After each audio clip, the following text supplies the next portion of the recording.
అనంత కరుణామయుడు అపార కృపాశీలుడైన అల్లాహ్ పేరుతో ప్రారంభిస్తున్నాను. బనూ ఖురేజా యూదుల దుర్గతి. దైవప్రవక్త సల్లల్లాహు అలైహి వసల్లం యుద్ధరంగం నుండి మధ్యాహ్నం వేళకు ఇంటికి చేరుకున్నారు. ఇంట్లో ప్రవేశించి ఆయుధాలు తీసివేశారు. సరిగ్గా అదే సమయంలో దైవదూత జిబ్రీల్ అలైహిస్సలాం ప్రత్యక్షమయ్యారు. ఏమిటి, మీరు అప్పుడే ఆయుధాలు దించారా? మేము మటుకు ఇంకా ఆయుధాలు దించలేదు అన్నారు ఆయన.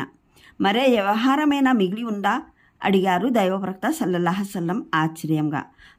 బనూ ఖురేజా వ్యవహారం మిగిలి ఉంది, వీళ్లను కూడా ఇప్పుడే అణిచివేయాలి అన్నారు హజరత్ జిబ్రీల్ అలైహిస్సలాం. ఈ ఆజ్ఞ వినగానే దైవప్రవక్త సల్లల్లాహు అలైహి వసల్లం ఒక ఉత్తర్వు జారీ చేశారు.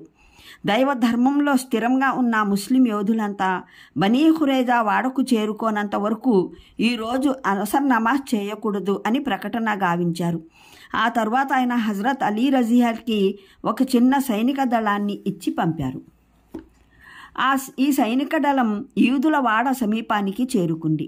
దాన్ని చూడగానే యూదులు కోటగోడలు ఎక్కి తమను బెదిరించడానికి మాత్రమే ఈ చిన్న దళం వస్తోందని తలిచి దైవప్రవక్త సల్లల్లాహు అలైహి వసల్లంను ముస్లింలను నానా దుర్భాషలాడటం మొదలెట్టారు. ఆ తర్వాత కాసేపటికి దైవప్రవక్త సల్లల్లాహు అలైహి వసల్లం సారథ్యంలో భారీ సైన్యం రావడంతో వారి గుండెలు గుబిల్లుమన్నాయి. వెంటనే వారు కోట ద్వారాలు మూసుకొని దుర్భేద్యమైన ఈ కోటలే తమను కాపాడుతాయని భావించారు. ఈ యూదులు అతి క్లిష్ట పరిస్థితుల్లో స్నేహ ఒప్పందానికి తిలోదకలిచ్చి మదీనాపై దాడి చేయడానికి వచ్చిన విదేశీ శక్తులతో చేతులు కలిపారు. దైవప్రవక్త సల్లల్లాహు అలైహి వసల్లంను ఆయన అనుచరులను శాశ్వతంగా అంతమొందించడానికి కుట్రలు పన్నారు. అలాంటి విశ్వాస ఘాతకులు దేశద్రోహులను వదిలిపెట్టకూడదని భావించారు ముస్లింలు. అందువల్ల వారు కోటను ముట్టడించి యుద్ధం ప్రారంభించారు. యూదులు కోట బురుజుల నుండి ముస్లింలను ఎదుర్కోవడానికి ప్రయత్నించారు. కానీ బయట నుంచి ముస్లింలు విడుస్తున్న బాణాల ధాటికి నిలువలేక ఆ ప్రయత్నం విరమించుకొని కోట లోపల దూరి కూర్చున్నారు. ముస్లింలు కూడా మొండికేసి అక్కడే రోజుల తరబడి యూదుల కోసం కాచుకుని కూర్చున్నారు. ఇలా ముట్టడి 3 వారాలు కొనసాగింది. ఆ విధంగా యూదులు ఎన్ని రోజులని కలుగులోని ఎలుకల్లా కోటలోనే పడి ఉంటారు. అదిగాక నిల్వ చేసుకున్న ఆహార పదార్థాలు కూడా అయిపోవచ్చాయి. ఇంకా కొన్ని రోజులు కోటలోనే ఉంటే మలమలా మాడి చస్తారు. పోనీ కోట బయటికి వస్తామంటే ముస్లిం యోధులు ఆకలిగొన్న పుల్లుల్లా గాండ్రిస్తూ కోట గుమ్మం దగ్గరే మాటు వేసి కూర్చున్నారు. ఇప్పుడు దారేమిటి? యూదులు బెంబేలు పడిపోయారు. నాయకులంతా సమావేశమై ప్రత్యామ్నాయ మార్గం కోసం తీవ్రంగా ఆలోచనలు జరిపారు. మనం మొహమ్మద్తో చేసుకున్న ఒడంబడికను భంగం చేసి చాలా పొరపాటు చేశాం. పరిస్థితి కూడా జారిపోయింది. ఇప్పుడు మన ముందు ఒకే ఒక మార్గం ఉంది. మనమంతా ఇస్లాం స్వీకరించి మొహమ్మద్కు లొంగిపోదాం. ఇలా చేస్తే మన ధనమాన ప్రాణాలకు ముప్పు రాదు. ముస్లింలతో కలిసిమెలిసి ప్రశాంత జీవితం గడపవచ్చు అన్నాడు వారి అగ్రనాయకుడు కాబ్. ఈ ప్రతిపాదన వినగానే యూదుల్లో పెద్ద కలకలం బయలుదేరింది. వీల్లేదు, మొహమ్మద్కు లొంగిపోవడం కన్నా మనకు వేరే అవమానం లేదు. తౌరాత్ గ్రంథాన్ని మేము ఎన్నటికీ విడనాడము. ప్రాణాన్నైనా వదులుకుంటాం, కానీ తౌరాత్ని వదలడం మా వల్ల కాదు. తీవ్రంగా నిరాకరించారు అందరూ. అయితే మరో పని చేద్దాం. మనం మన భార్యాపిల్లల్ని హతమార్చుదాం. ఖడ్గాలు ధరించి బయటికి వెళ్దాం. ప్రాణాలకు తెగించి ముస్లింలతో పోరాడుదాం. ఒకవేళ మనమంతా వధించబడితే మన కోసం ఏడ్చేవారెవరూ ఉండరు. గెలిస్తే వేరే స్త్రీలను వివాహం చేసుకుందాం. కొన్నాళ్లలో మళ్ళీ సంతానం కలుగుతుంది అన్నాడు కాబ్. ఈ ప్రతిపాదన కూడా ఎవరికీ నచ్చలేదు. పాపం, ఆడవాళ్లను చంపటం ఏమిటి, బాగాలేదు. వారు పోతే మన జీవితాల్లో ఒక రుచిపచ్చి ఏముంటుందని అన్నారు కొందరు. కాబ్ మౌనంగా ఉండిపోయాడు. ఆ తర్వాత మరికొన్ని ప్రతిపాదనలు వచ్చాయి. ఒక్కొక్కరు ఒక్కొక్క అభిప్రాయం వెలిబుచ్చారు. అందరి అభిప్రాయాలు క్రోడీకరించి చివరికి ఒక విషయం తీర్మానించారు.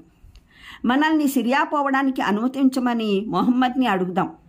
బనూ ఖైనుఖా, బనూ నజీర్ తెగల విషయంలో ఇలాగే జరిగింది అంటూ Kaab bin Afzal Kaab bin Akhtab తుది నిర్ణయాన్ని తెలియపరిచాడు. ఈ నిర్ణయం అందరికీ నచ్చింది. వెంటనే వారు ఒక ప్రతినిధి వర్గాన్ని దైవప్రవక్త సల్లల్లాహు అలైహి వసల్లంతో రాయబారం జరపడానికి పంపించారు. ఆ ప్రతినిధి వర్గం చర్చలు జరపడానికి దైవప్రవక్త సల్లల్లాహు అలైహి వసల్లం సన్నిధికి వెళ్ళింది. అయ్యా, మా వల్ల పొరపాటు జరిగిపోయింది, దయచేసి మమ్మల్ని సిరియా పోవడానికి అనుమతించండి అన్నాడు ప్రతినిధి వర్గం నాయకుడు. మీకు అనుమతి లభించదు. ఓ పని చేయండి, ఔస్తగా మీ పాత మిత్రపక్షమే కదా, ఆ తెగలో ఎవరినైనా ఎన్నుకోండి. అతను ఏది నిర్ణయిస్తే దానికి మేము కట్టుబడి ఉంటాం. మీరు కూడా దాన్ని సమ్మతించవలసి ఉంటుంది అన్నారు దైవప్రవక్త సల్లల్లాహు అలైహి వసల్లం. యూదా ప్రతినిధులు 2 నిమిషాలు ఆలోచించారు. చివరికి వారి దృష్టి హజరత్ సాద్ బిన్ ముఆజ్ రజీ వైపుకు పోయింది. ఆయన్ని మధ్యవర్తిగా ఉండి ఈ సమస్యను పరిష్కరించమన్నారు. అప్పుడు దైవప్రవక్త సల్లల్లాహు అలైహి వసల్లం ఔస్తాకు చెందిన కొందరు ముస్లింలను పంపుతూ సాద్ బిన్ ముఆజ్ని పిలుచుకుని రమ్మని చెప్పారు. ఆ సమయంలో హజరత్ సాద్ రజీ యుద్ధంలో గాయపడటం వల్ల మసీదుకు ఎదురుగా ఉన్న రఫీదా సల్మా ఇంట్లో ఉండి చికిత్స పొందుతున్నారు. ఔస్తగా మనుషులు అక్కడికి వెళ్ళి దైవప్రవక్త ఆదేశం వినిపించారు. హజరత్ సాద్ బిన్ ముఆజ్ రజీ అందుకు అంగీకరించగానే ఆయన్ని వారు పల్లకీలో కూర్చోబెట్టి తీసుకువెళ్లారు. ఔస్తగ వాళ్ళు తమ పాత మిత్రపక్షానికి అనుకూలంగా తీర్పిస్తే బాగుంటుందని భావిస్తున్నారు. అందువల్ల వారు దారిలో హజరత్ సాద్ బిన్ ముఆజ్ రజీతో మాట్లాడుతూ, ఇప్పుడు మీ తీర్పే తుది నిర్ణయం, అందువల్ల మీరు మన పాత మిత్రులైన బనీ ఖురైజా యూదులకు సహాయం చేస్తే బాగుంటుంది అన్నారు. దానికి హజరత్ సాద్ బిన్ ముఆజ్ రజీ, నేను న్యాయం ప్రకారమే తీర్పు చెబుతాను, ఎవరి విమర్శలకు భయపడేవాణ్ణి కాను అని సమాధానమిచ్చారు. హజరత్ సాద్ బిన్ ముఆజ్ రజీ పల్లకి సమీపానికి రాగానే దైవప్రవక్త సల్లల్లాహు అలైహి వసల్లం ఔస్తగా ముస్లింలతో, మీ నాయకుడు వస్తున్నాడు, ఎదురెళ్ళి స్వాగతం చెప్పి గౌరవప్రదంగా తీసుకురండి అని చెప్పారు. వెంటనే ఔస్తగా ముస్లింలు లేచి హజరత్ సాద్ రజియల్లాహకు స్వాగతం చెప్పి గౌరవప్రదంగా పల్లకీ నుంచి దించి తీసుకువచ్చారు. హజరత్ సాద్ రజీ రాగానే దైవప్రవక్త సల్లల్లాహు అలైహి వసల్లంకు సలాం చెప్పి కూర్చున్నారు. సాద్, మీ పాత మిత్రులు తమ వ్యవహారాన్ని మీకు అప్పగించారు, ఇప్పుడు తుది నిర్ణయం మీ చేతిలో ఉంది అన్నారు దైవప్రవక్త సల్లల్లాహు అలైహి వసల్లం. హజరత్ సాద్ రజీ అన్సార్ ముస్లింల వైపు చూస్తూ, మీరు దేవుణ్ణి సర్వోన్నతుడిగా భావించి నా తీర్పును సంతోషంగా అంగీకరిస్తామని మాట ఇవ్వండి అన్నారు. దానికి అన్సార్ ముస్లింలంతా, మీ తీర్పు మాకిష్టమే అన్నారు ముక్తకంఠంతో. తర్వాత హజరత్ సాద్ రజీ దైవప్రవక్త సల్లల్లాహు అలైహి వసల్లంను ముహాజిర్ ముస్లింలను ఉద్దేశించి, మీరు కూడా దేవుణ్ణి సర్వోన్నతుడిగా భావించి నా తీర్పును సంతోషంగా ఒప్పుకుంటామని మాట ఇవ్వండి అన్నారు. దైవప్రవక్త సల్లల్లాహు అలైహి వసల్లం కూడా సాద్ రజీ ఇచ్చే తీర్పుని గౌరవిస్తామని చెప్పారు. ముహాజిర్ ముస్లింలు ఆ విషయాన్ని సమర్థిస్తూ తమ ఆమోదాన్ని తెలిపారు. హజరత్ సాద్ బిన్ ముఆజ్ రజీ యూదుల స్వభావం మొదటి నుంచి బాగా ఎరిగినవారు. ఆయన ఒక క్షణం ఆలోచించి పరిస్థితి అర్థం చేసుకున్నారు.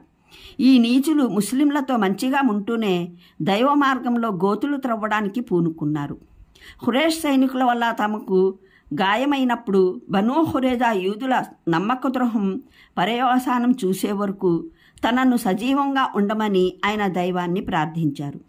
ఆ అవకాశం ఇప్పుడు వచ్చింది కాబట్టి ఆయన వెంటనే తన నిర్ణయాన్ని ఇలా తెలిపారు. బనీ ఖురైజా తెగ యూదులలో ఎవరెవరు యుద్ధం చేయగల శక్తిమంతులో వారంతా తక్షణమే వధించబడాలి. స్త్రీలు పిల్లలను బందీలుగా చేసుకోవాలి. వారి ఆస్తిపాస్తులు